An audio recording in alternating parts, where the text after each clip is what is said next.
going on, YouTube? Coming back at you with another knife video, looking at a new model for 2017. This is the Rick Hinderer designed Viper Storm. The first, well, not the first, but one of the more first outside of Kershaw and ZT was a Gerber of some sort. But this, outside of Kershaw and ZT, is the only other collaboration I can think of that Rick Hinderer's done with. Oh, then maybe there's the K-Bar, TDI, Hellfire, or whatever. But there was, as far as folding knives go, this is the first Hinderer collaboration outside of Kershaw and ZT for a long time. So nice to see him branching out a little bit. Let's talk about the basic specs on the Storm here, and then we'll get into the more of the thoughts and such. Your overall length is 7.625 with a blade length of 3.125. M390 blade still, which is great. Blade thickness is 0.16. You're looking at a drop point blade with a flat grind. You have a satin finish on this one. They offer a stone wash as well. Plain edge, obviously. Handle length is 4.625. You're looking at a thickness of 0.52 in the handle. And I'm sure they measured that from right here. I'll do my own measurements here in a minute. 4.16 ounces. You got a titanium frame, or excuse me, liner lock, and you've got the standard Hinderer clip. So, which is tip up only, but it is left or right hand carry. So that's kind of the basic specs. And you're looking at this knife and you're thinking, what does that look like? Besides a Hinderer, I mean, it's obviously Hinderer by looking at it. If you look at the Hinderer half track, it's a very similar design, and the Hinderer MP1. I mean, that's a good size comparison too. So you're basically looking at a child. If the half track and MP1 had a baby, you just made the Storm. It shares features from both models. So you can definitely, Rick Hinderer definitely has not gone far from the his typical design on this one. So the size comparison is pretty good. I mean, the half track's a pretty small knife, and I have a review ready for the half track. Haven't uploaded it yet, and I will. I wanted to get this one out because there's like no videos on YouTube on the Viper Storm as far as reviews go. It's more of a promotional video from GP Knives, I think it was. So the MP1 is a little bit larger. I'm trying to, well, let's just get out the old measuring tape while we're here. See the differences in the sizes. So you're sub 3 inches here, I believe, on the blade on the half track. Let me just verify that to be true. Well, your cutting edge is definitely less than 3 inches. Yeah, definitely. You're sub 3 inches. Your blade length, if you go all the way back to the flipper tab, is just shy or right at 3 inches. But your cutting edge is under 3. On the Storm, you're looking at a total blade length, including the tab there, of over 3.5. But your cutting edge is pretty spot on when they said 3.1. They're right on the money there. And the MP1 has a larger blade. If we go cutting edge, you're looking at just shy of 3.5.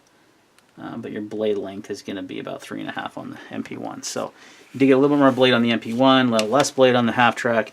So the Storm really rides right in the middle. Material-wise, you're looking similar materials, minus that these are frame locks and this is a liner lock, which is going to keep the cost down a little bit. You do have a better blade still on the on the Viper with the M390 versus the S35 on both of these. Now, Hinderer does do other runs of his knives in different steels. These just the first runs of the MP1 and half track were all S35, like my XM18's 20 CV, which is a very equivalent steel to M390. So you have a lot of similarities. Like I said, in these designs, you can see here in the handle the way that the scale sits with the different parts of the frame showing. You have the same kind of thing with the half track here, kind of that partial scale, and then frame here, same kind of thing going on, except for it's a little different on the Storm. You do have one big noticeable difference is you do have the ability to go left or right hand carry on the Storm, where you don't on the MP1 or the half track. Let's flip these guys over. You can see that the way that the The handle screws are set up as very similar on the half track. The clip's the same on all three knives. The big similarity between the MP1 and the Storm is the modular backspacer system that he uses on the MP1. They did incorporate that into the Storm, which the half track does not use. And again, you can see both of these two are frame locks. Now this has the option for tip up and down carry. The half track is only tip up and the Viper is only tip up. So some differences. One of the big differences also is this uses a standard Torx pivot, where this uses this typical Hinderer pivot, which you have to have a flat head with a spanner tool there to completely disassemble the knife, whereas this is going to allow you to do that with just a standard Torx driver, which is kind of appealing for a lot of people, I'm sure. So I don't mind that the Hinderer has the proprietary, because I have a bit for that I got for really cheap. It's not even a Hinderer tool, and it works just fine. So I prefer the frame lock, honestly. That's going to be my preferred method of lock for these kind of knives. Liner lock's not bad, but it is I do prefer the frame lock of the other two models. Now, another big difference in these three knives here, I should say, is the price. The Hinderer Storm is going to come in at $215 for this particular loadout. Now you can get one with a stonewash blade and a glass breaker attachment instead of the lanyard, and that's going to run you a little bit less, I believe. I think they're $200, or right around the same price. They do sell, Blade HQ is selling the different attachments for your backspacer, and I covered this in my MP1 review, but we'll go over it again. The way you take this apart, which is super easy, is you simply take a set screw or a little Allen wrench, loosen that set screw, you can pull this out, put the new one in, and attach it. It is nicely anodized blue on this, which is a nice touch too. So the liner lock being the big difference, as well as the hardware, and it is on bearings instead of washers. That's another big difference. Is all the Hinderer knives run on Teflon washers, which both the MP1 and my half track flip awesome, and they're very smooth. This has a different feel to it. It definitely feels like it's on bearings. Is it any better flipper? No, it's really not. I think the half track's actually the best of the three. It's very snappy and easy to flip. Geez, I just got my fingernail pretty good on that jimping. There's no jimping on the flipper tab. What was that? Oh, right here on the blade. And if you look at the blade of the half track and Storm, you can see that they're very much the same as far as the thumb ramp and jimping go. There is some pretty big differences here, though. You do have the same kind of swedge here, but this kind of comes to a harpoon-ish style blade, where this is just straight, then drops, kind of a reverse Tanto. So different blade shape on these two, and then obviously the MP1 is going to have a sheep's foot blade. So there is definitely differences, but you can see a ton of similarities. You have the same sort of jimping here on the back of the knife on the MP1, or excuse me, on the half track and Storm. The MP1 does not have that. It's smooth. The XM18, I should have brought that in too, also has that. So I would say that it's more similar to the half track in a lot of design elements. Size-wise, it's more similar to the MP1. It's a little smaller. It's kind of the in-between knife of these three, which I like that Hinderer did that, because he's giving us a lot of different options. He didn't bring this out as a Hinderer design knife, or not, it is a Hinderer design knife, excuse me, Hinderer produced knife. He went with Viper out of Menaggio, Italy, which we'll get into the fit and finish here in a second. But so there's your kind of similarities between the half track and the MP1. So you definitely see the Hinderer influence in design. What I like is that you also get the legendary Hinderer Ergonomics, which is awesome, because there's very few knives you're going to hold in your hand that feel better than a Hinderer. It's just like a natural feel. It just feels, this knife is no exception. It feels wonderful in the hands. I do prefer the handle size to the half track, because this is small, and I can still get almost all 4 fingers on there. There's like 3 1/2, 3 1/4. This is a full size grip with just over a 3-inch blade. A really good size for EDC. Just over 4 ounces in weight, not bad at all. I like the carbon fiber. It is legit, real carbon fiber, not this laminate stuff that people are trying to pass off as carbon fiber these days. I like the finish on the hardware. It's kind of a tumbled finish, which looks really nice. Same with the frame here, or the That is the frame because it's a liner lock. The carbon fiber scales look handsome. You can also get this in G10. There's like an olive green, a orange, and a purple, if you're into purple, which is pretty cool. So lots to like about the Viper Storm. I haven't encountered any issues necessarily. Now it is a little off center. As you can see there, it slightly favors the show side just ever so slightly. I haven't adjusted it. This is actually not my knife. This is my buddy Steven's. He happens to work at a knife shop and was able to grab these when they first come out and handle a couple. And he did say that a few of the ones they got in didn't have the best fit and finish. They had some lock stick. This one does not have any stick. There is no lock bar insert. And I do not believe that it is carbidized like the Hinderers are. Hinderers never have lock stick that I've ever encountered. Of the many Hinderers I've had, the 3 that I have now, none of them have lock stick. This one does not either, but he did say he kind of had to cherry pick this one. So keep that in mind if buying this knife. That could be a detractor. That could be something you may want to go handle in person if possible, pick one out, or you know, put a note in when you're ordering or call in instead of ordering online. The blade grind looks nice. It's a nice satin finish. You can see the Hinderer logo here. And you do have very functional thumb studs. You can use the thumb stud to open this knife just as well as the flipper tab. The flipper is good. It's not fantastic. D10 is a little light. I think they did it to open it with both ways, and that's understandable. So it's not the best flipper. It's not bad by any means. And there's a good amount of oil and grease, I think, still in there. That's one thing he also said, is some of the ones they had just copious amounts of oil on them, which I don't understand why manufacturers ship things like that. They don't need much to function properly, especially on bearings.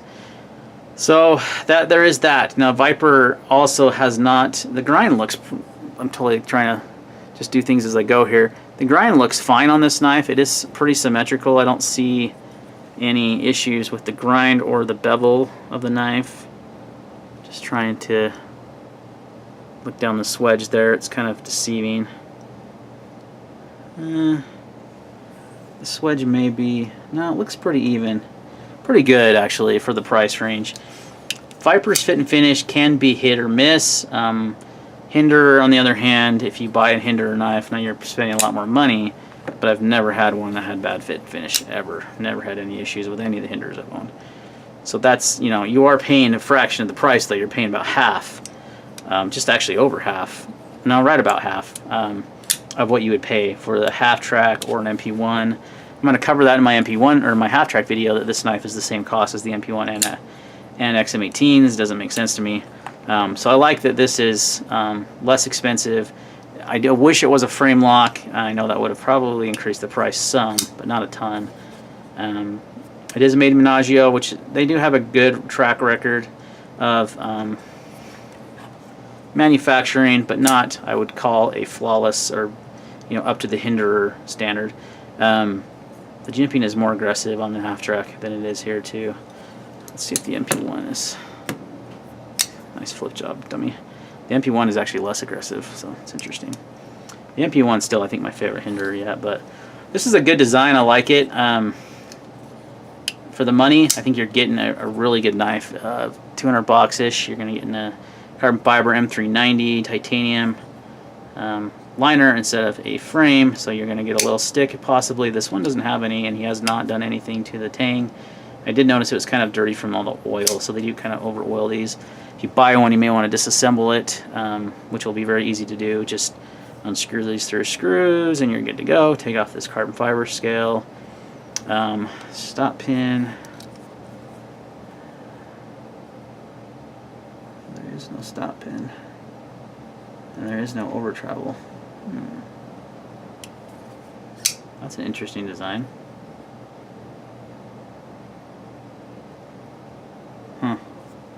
Yeah, I don't see a stop pin on the blade anywhere. It's not an internal stop pin. Wait, maybe. No, that's the pivot. Oh, don't see a stop pin. That's actually really interesting. Does Hinderer not use one in his other? No, see, it's integrated into the MP1. You can see it on the blade there. Is it on here though? It actually is. It's right. It's the same kind of style as the MP1. It's just really hard to notice. But there is a blade stop integrated into the blade there. You can see it right there. I thought that was the pivot, but it's not. It's in front of the pivot. So right in there, kind of see it. How does the half track do it? Is it the same? I think it is. Yep, it's the same. But the top of the, like the half track, you can totally see it right there because how the frame's cut out. On this one, you cannot. The frame's not cut out there. So same kind of stop pin or blade stop, not a stop pin, a blade stop as the half track. So lots of just shared design elements here on the Storm from the half track, a little bit from the MP1. Pretty cool knife, guys. I like it. I'm glad that he let me borrow it. I was really interested in picking one up, and he already had it, so that saved me a couple $100. Would I recommend it? Yeah, I actually would. It's $200 for a Hinderer design with premium materials and the fit and finish. That's the one thing that I would be leery of, is if you can handle one in person, do it. If you can put in a request to, you know, have one without any lock stick and, you know, one that's in good shape from a dealer, I would do that, because it can be hit or miss with Viper. That's the only thing. So for the money, it's pretty good. $215 for a Hinderer design is actually really good, because you're not going to find one. Well, I take that back. ZT0562 is sub $200, and you're going to get better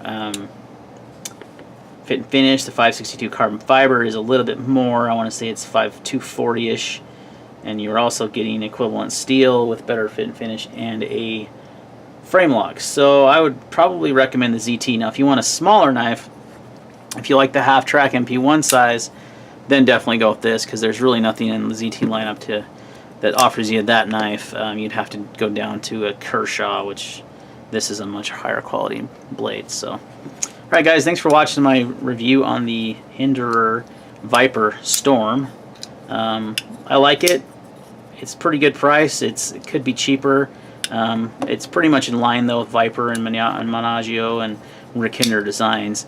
Again, if you want a bigger blade, definitely go ZT. If you like the size of this, you know, it's definitely smaller than the 562, and equivalent steel and materials, minus the frame lock. So, alright guys, thanks for watching, and we'll see you on the next one.